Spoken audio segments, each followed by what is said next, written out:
Hey guys, in this video, I will show you how to play multiplayer with friends in Bus Simulator Indonesia. All right, let's begin. When the game loads, go to the multiplayer tab from the left menu. Choose your payment option and wait for the lobby to load. Select a game mode. For this tutorial, I will choose Convoy. Tap Create Room.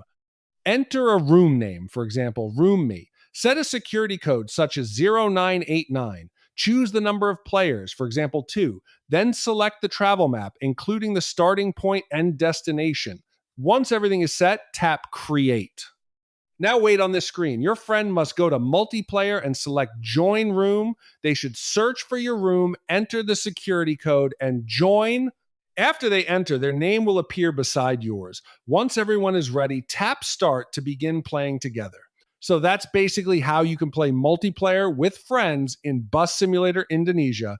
And that's it for this video. Thanks.